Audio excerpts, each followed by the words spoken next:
it was like Mary Oliver's just right, like in general, about things. And that's what I wanted to say, is that she's just right. She's right about things.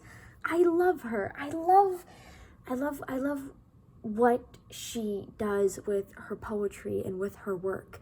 And I think that if there was some way to emulate what she does and how she sees things, I feel like it would solve so much internal emotional turmoil. Because what Mary Oliver is able to do in her work, in her massive body of work, is she is able to fall in love with her present moments. She's able to look not at the past, not at the future, but right here, right now, and love it. And expose it and put it up against the sunlight and see it in a way that's full of wonder and love. And honestly, okay, here's the real thought. Here's the real tea. Life is all about falling in love with the present, with the process, and learning self-regulation. It's learning. Now, all three of these things, I don't know how to do them. I'm trying. I don't know how to do them. But when you're able to fall in love with the present, you're not caught in the past, and you're not worrying yourself thin into the future where nothing will ever turn out the way that you worried it would or wouldn't. But when you fall in love with the present, your life becomes rich, because you're not waiting on anything or anyone.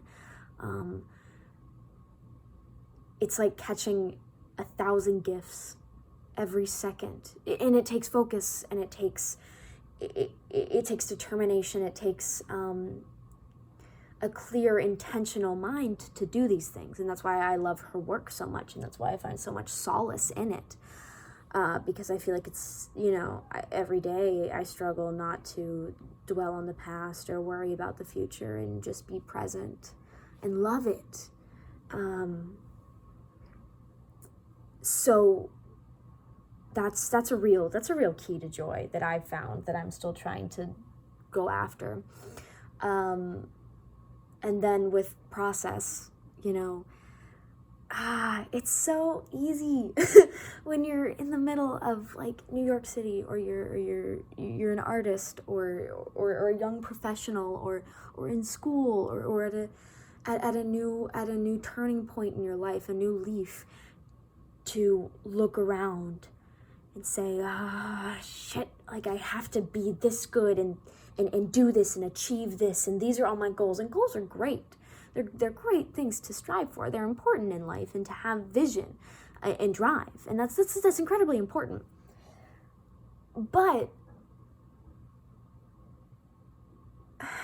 it's the same thing with the present.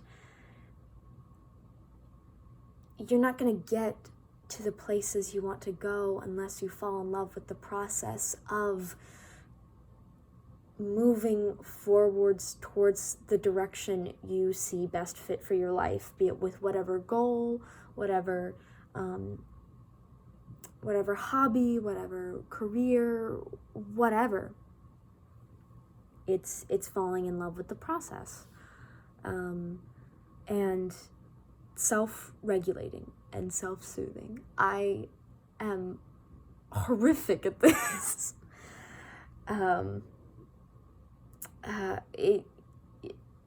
It's hard, like everything's hard, but it's really difficult to be able to,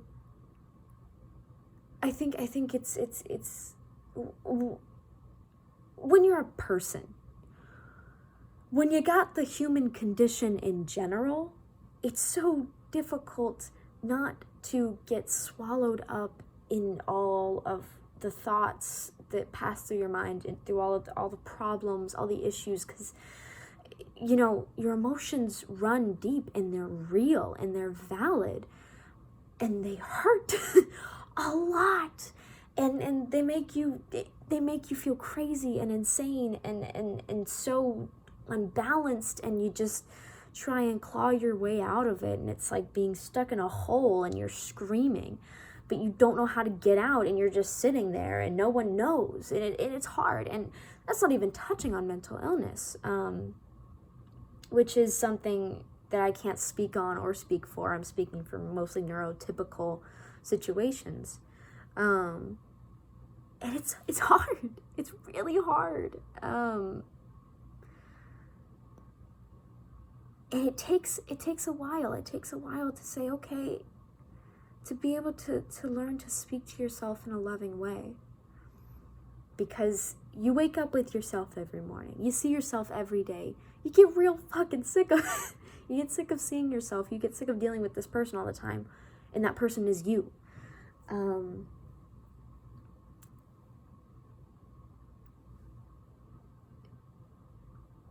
It's training. It's a process. Learning that you do speak to yourself and learning how to speak to yourself. And trying to find your worth and your love and your value inherent every day, and that it's not based on what you do, what your accomplishments, your achievements, but that it's already set, so you don't have to worry about it. You don't have to go out seeking it. That's a gift, and it's hard, and it's not easy, and it takes. I'm speaking like I know this stuff. I don't. It's just things that have been ringing true to me lately that I've been striving towards. I've been codependent in every relationship I've ever been in, where whether it be a romantic relationship or a best friend situation, I define myself by other people and how other people see me and what they think of me, and if they love me, if they don't love me, if lots of people do or lots of people don't. That's how I define myself, instead of my worth just being there. Just it's just there. It's just a thing. It's instead it's I have to, it's waking up every day and saying, okay, how are people going to define me? How much am I worth today? Which is horrendous. And I'm still working on that. I still struggle with that. Everybody still struggles with all their shit that they always do. No one has it figured out. No one knows what's going on. I just thought, it's been a while since I've done one of these things. And hopefully I'm 20. I'm 20. I'm in college. I write and cry. What do I know? But hopefully I know a little bit. So, and if not, tell me. Just say, you don't know anything. And I'll say, okay, tell me. Yeah. Life is hard. It's difficult. And it's wonderful. It's so cool. Life's so cool and so wild. Yeah, I need to go to bed.